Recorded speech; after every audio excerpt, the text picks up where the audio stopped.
back to Power Packs. I'm Rachel, and today we're talking about damaged Anilox rolls and how they can impact your print quality.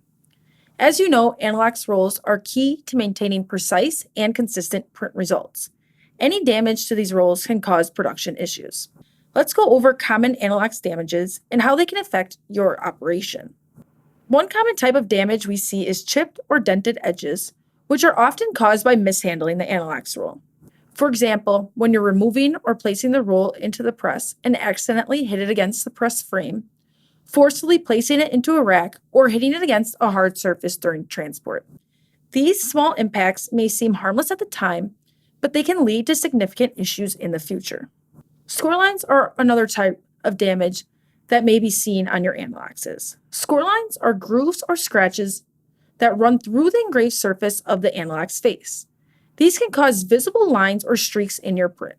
Improper doctor blade positioning, excessive doctor blade pressure, or misaligned doctor chambers can cause scorelines.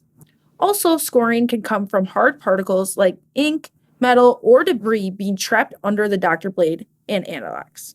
If you have ever seen streaking or banding in your print, there's a good chance it is coming from scorelines. Cell damage is another type of defect that is not always visible to the naked eye. You will need an Anilox microscope like this one to see it. Over time, the cell walls may lose their shape, becoming flattened or partially closed. This can also be caused by harsh cleaning methods or improper maintenance, which can erode the ceramic surface and damage the cell walls. When this happens, your Anilox roll won't be able to hold as much ink, and that directly affects your print. Let's go into how these issues show up in your prints. There will be uneven or inconsistent ink transfer. You will see areas with too much or too little ink, causing poor image quality. Damaged cells simply cannot hold enough ink, leading to a dull or washed out print. If you notice any damage, it is important to address it right away to avoid further issues. The root cause of the damage is not always easy to identify, but your Anilox supplier can help. They can evaluate your rolls and recommend solutions.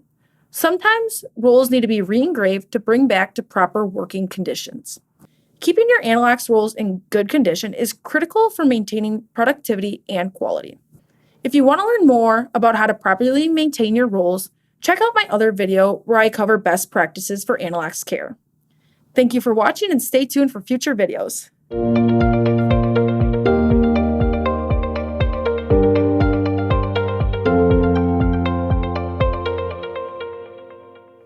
We hope you gained valuable insights from today's video. For more in-depth videos and updates, don't forget to subscribe to our channel and follow us on LinkedIn. Be sure to comment below if there are any topics you'd like us to cover in the future. Happy converting and keep practicing your craft. Thank you.